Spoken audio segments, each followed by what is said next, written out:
آج ایک بین الاقوامی اخبار نے، یہ ادارے نے یہ خبر شائع کی کہ پاکستان کی نور خان ایئر بیس کے اوپر ایران کا ایک جہاز، جس کو انہوں نے کہا کہ یہ جنگ کی وجہ سے پاکستان نے ان کو تحفظ دیا، اور وہ نور خان ایئر بیس کے اوپر آ کر وہ جہاز کھڑا رہا. یہ بہت ہی مس لیڈنگ قسم کی خبر ہے، اس لیے کہ یہ حقائق کے مکمل طور پر منافی ہے. جن دنوں امریکہ اور اسرائیل ایران کے اوپر حملہ آور ہو رہے تھے، تو اس زمانے میں اگر ایرانی فضائیہ کے کوئی لڑاکا طیارے اڑ کر پاکستان کی طرف آتے تو امریکہ کے سیٹلائٹس اس وقت آنکھیں بند کی ہوئی تھیں، ان کو نہیں پتہ چلا کہ کیا ہوا. تو ہم نے مختلف سیکورٹی کے لوگوں سے اس پہ انپٹ لینے کی کوشش کی کہ اس کی خبر کی بنیاد پڑی کہاں سے. تو پتہ یہ چلا کہ جس زمانے میں امریکی وفود اور ایرانی وفود اسلام آباد میں ڈائیلاگ کے لیے آئے، تو ان کے ساتھ سیکورٹی والے جہاز بھی آئے، سیکورٹی کی ٹیمز بھی آئیں. جے ڈی وینس آئے تو ان کے ساتھ ایڈوانس سیکورٹی کی ٹیم تھی. ان کا پورا لمبا چوڑا عملہ ہوتا ہے، ان کی گاڑیاں بھی ساتھ آتی ہیں، جہاز بھی ساتھ آتے ہیں. اسی طریقے سے ایران سے اگر کالیباف اور عباس عراقچی آئے تھے، تو اس زمانے میں اسرائیل سے اتنا خطرہ تھا کہ یہ ان کا جہاز ٹیک آف کرے گا تو وہ اٹیک ہی نہ کر دیں، تو ان کے ساتھ بھی جہاز آئے اور وہ جہاز یہاں پارک رہے، کھڑے رہے، اور سیکورٹی کی اور ایڈوانس بات چیت کی ٹیمیں بھی یہاں پہ موجود رہیں. جب جے ڈی وینس واپس بھی چلے گئے، ایرانین ٹیم تب بھی یہاں موجود تھی. ایون جب دونوں ٹیمیں واپس چلی گئیں، اس کے بعد عراقچی نے 2 دفعہ پاکستان کا وزٹ کیا، اور اس دوران میں ان کی سیکورٹی کے حوالے سے ٹیمز اور جہاز یہیں پہ موجود رہے. اور یہ سب کچھ امریکنوں کو بھی پتہ ہے اور ایرانیوں کو بھی پتہ ہے، اس میں کوئی چنبے والی یا خفیہ بات نہیں تھی. تو لیکن یہ بہت ہی گمراہ کن خبر ہے، جس کا مقصد اس بات چیت کے عمل کو خراب کرنا یا مسٹرسٹ پیدا کرنا ہے، کیونکہ اسلام آباد جو ہے وہ اس وقت ایک سینٹرل رول ہے، اس کا کلیدی کردار ہے اس کا. ایران بھی کہہ رہا ہے کہ میرا ایک ہی ثالث ہے اور اس کا نام پاکستان ہے. امریکہ سے ٹرمپ صاحب بھی روز کہتے ہیں کہ آئی لو پاکستان، اور میں پاکستان کے ذریعے ایران سے بات کر رہا ہوں. تو یہ چیز نیتن یاہو کو ہضم نہیں ہوگی، انڈیا کو ہضم نہیں ہوگی، اور اس طرح کے پاکستان کے جو دشمن ہیں ان کو کبھی یہ ہضم نہیں ہوگی اور تکلیف ہوگی. تو ہم پروگرام میں اس پہ بھی بات کریں گے، بات چیت کیسے آگے بڑھنی ہے اس کو بھی ڈسکس کریں گے. لیکن ساتھ ہی جب پاکستان کے دشمنوں کا ذکر کریں اور پاکستان میں جو دہشت گردی کے واقعات ہو رہے ہیں اس سے کیسے بندہ نظر ہٹا سکتا ہے.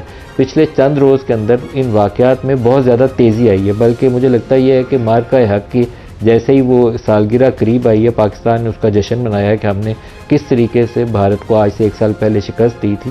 تو اسی عرصے میں یہ جو ہمارے مخصوص اضلاع ہیں افغانستان کے، جو دہشت گردی کا خاص نشانہ بنتے ہیں. باقی تو دہشت گردی پورے پاکستان میں ہوتی ہے، لیکن کچھ ایریاز ایسے ہیں جو افغان بارڈر کے قریب ہونے کی وجہ سے وہاں پر ان کی رسائی زیادہ آسانی سے ہو جاتی ہے، اور وہاں پر انوسنٹ سویلینز شہادتیں پاتے ہیں، فوج کے جوان، پولیس کے جوان وہ شہادتیں دیتے ہیں. تو 9 مئی کے واقعے سے شروع کروں، اگر میں بہت پیچھے نہیں جاتا میں آپ کو، ویسے تو یہ پچھلے 1 ہفتے کے اندر بہت تیزی اس میں آئی ہے. تو 9 مئی میں ہنگو میں واقعہ ہوا جس میں مارٹر گولہ آبادی پر گرا، جس میں 6 شہری شہید ہوئے اور 13 زخمی ہوئے. 9 مئی کو بنو میں پولیس چوکی پر خودکش حملہ ہوا جس میں 15 پولیس اہلکار شہید ہوئے.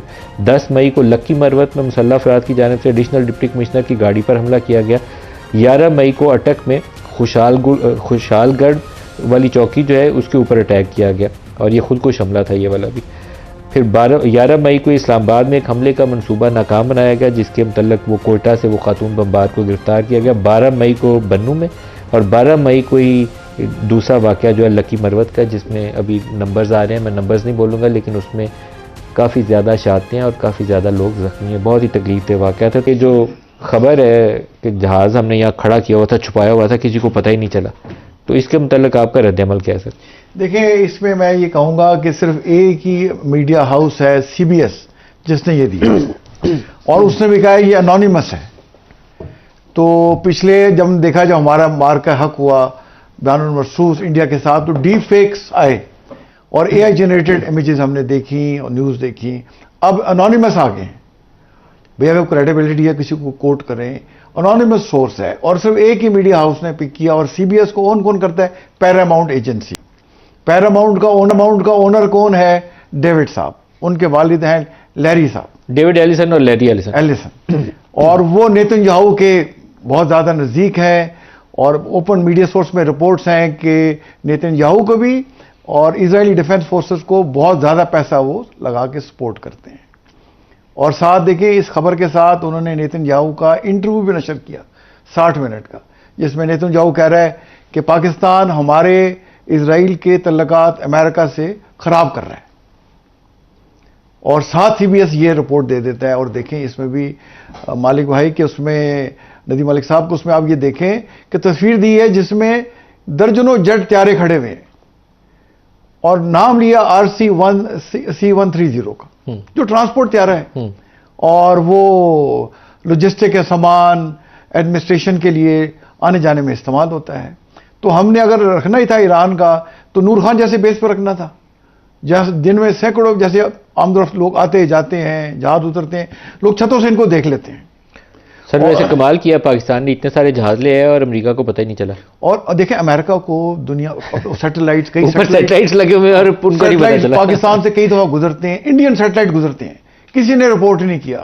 CBS رپورٹ کر رہا ہے, اونڈ بائی لیری صاحب اور ڈیوڈ صاحب جو دوست ہیں نیتن یاہو کے, اور نیتن یاہو بھی کمپلینٹ کر رہا ہے یا بیٹھا کہہ رہا ہے کہ دیکھیے اس میں انڈائریکٹلی کتنی بڑی کامیابی ہے کہ پاکستان کا رول جو ہے وہ ہمارے دشمنوں کو تو ظاہر ہے پاکستان کی ترقی, پاکستان کی وزرائی, پاکستان کا مثبت اور ایز اے اس کا امیج دنیا میں سامنے آ رہا ہے روشن ستارے کی طرح, تو وہ تو ظاہر ہے اس کو ان کو اپنا کافی زیادہ ان کو تکلیف پہنچ رہی ہوگی. لیکن دیکھیں وہ اگر اس میں کچھ ذرا بھی سچائی ہوتی تو امریکن گورنمنٹ کی طرف سے کوئی بیان آتا یا ان کی ملٹری قیادت کی طرف سے بیان آتا, وہ خاموش ہیں.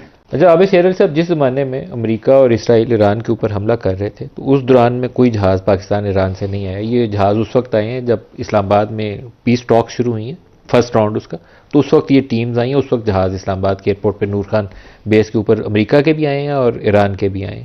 تو لیکن وہ کہانی دیکھیں کہاں سے گھمائی ہے انہوں نے. دیکھیں ندیم ملک صاحب, ظاہر ہے جو ہمارے دشمن ہیں, انڈیا ہے, اسرائیل ہے, ان کو یہ چیز ہضم نہیں ہو رہی کہ پاکستان کو ایک دنیا کے اندر ایک اہمیت ملی کہ وہ پیس ٹاک جو ایک اسرائیل کا ایجنڈا تھا اور جو ان کی پلان تھی گلف سے لے کر اس پورے ریجن کو ہم نے کیسے سیبوٹاج کرنا ہے, تو اس کی موو کے اندر سب سے بڑی ہرڈل پاکستان تھی اور پاکستان ہے اور انشاءاللہ پاکستان ہی رہے گا.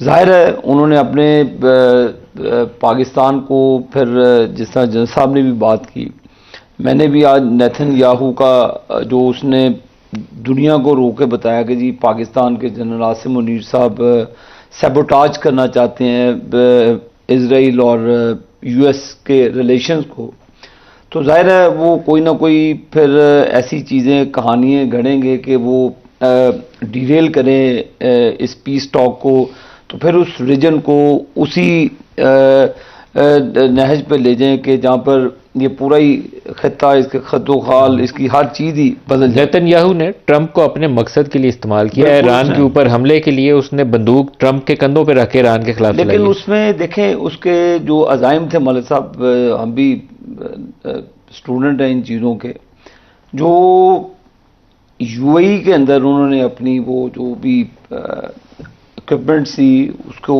لے کر انہوں نے ایک اپنی مارکیٹنگ بھی کی, وہ UAE کے راستے وہ پاکستان وہ دوسری ریاستوں کو بھی اثر انداز ہونے کی کوشش کی, ایک لانگ ٹرم پلاننگ کے ذریعے, یہ نہیں ہے کہ شارٹ ٹرم پلاننگ کے ذریعے وہ آئے, اور انہوں نے اپنے پورے جو پاؤں کے نشان انہوں نے رکھے ہوئے کہ کہاں پہ. ارادہ تو ان کا یہ تھا نا کہ ایران کے اوپر امریکہ اور اسرائیل حملہ کرے, ایران جو ہے وہ ریٹیلیٹ کرے گا سعودی عرب کو, نیبرنگ عرب کنٹریز کو, اور وہ پھر دوبارہ جواب میں ایران کے اوپر حملہ کرے تاکہ سارے مسلمان ایک دوسرے کو ماریں. ہم اس میں ایران کے بھی مشکور ہیں کہ انہوں نے پاکستان کی بات مانی, کیونکہ سعودی عربیہ ہماری ڈیڈ لائن ہے, اور سعودی عربیہ کا تحفظ ایسے ہی ہے جیسے ہم اپنی سرزمین کا کرتے, بلکہ اس سے بھی زیادہ ہماری انٹرسٹ ہیں وہاں پہ. ہمارے سعودی عرب نے بہت تحمل اور بردباری کا میں کہتا ہوں کہ ہم اپنے دوست ممالک کا, جس میں ترکی بھی ہے, قطر بھی ہے, سعودی عربیہ, ان تمام کا ہم شکر گزار ہیں کہ انہوں نے پاکستان کی بات مانی, اور اس خطے کو جو جس ڈگر پر اسرائیل لے کر جانا چاہتا تھا پاکستان کو اور ان تمام اسلامی ریاستوں کو, کیونکہ جنگ ہے آئل ریزروز کی, جو پوٹینشیل ہے ملک صاحب وہ اس دنیا کے اسی خطے میں, گلف سے لے کر اس خطے میں آ جائیں. منرلز کدھر ہیں, الحمدللہ وہ پاکستان میں, بلوچستان منرلز کا ہب ہے. اسی طرح گلف کا آئل ریزروز ہیں, LNG دنیا میں نہیں ہے, قطر سے آ رہی ہے, یہ تمام گلف ریاستوں سے آ رہی ہے. تو یہ جنگ کی انوالومنٹ اپنے آپ کو, یہ جو اللہ تعالیٰ نے ہمیں یہ قدرتی معدنیات سے نوازا ہوا ہے تمام گلف کو, پاکستان کو, تو اب یہ لڑائی اس خطے کو کیپچر کرنے کی ہے، وینزویلا اور دوسرے انہوں نے کیپچر کر دیا. بات صرف یہ ہے کہ کس طرح شیئرز لینے ہیں، کس طرح. تو یہ اللہ کی مدد شامل ہوئی اور پاکستان نے بہت اہم کردار ادا کیا. میں جنرل عاصم منیر صاحب کو، وزیر اعظم شہباز شریف صاحب کو، اسحاق ڈار صاحب کو، ان کی پوری ٹیم کو جنہوں نے یہ ایفرٹ اس میں سینٹرل رول فیلڈ مارشل کا ہے. جی ہاں.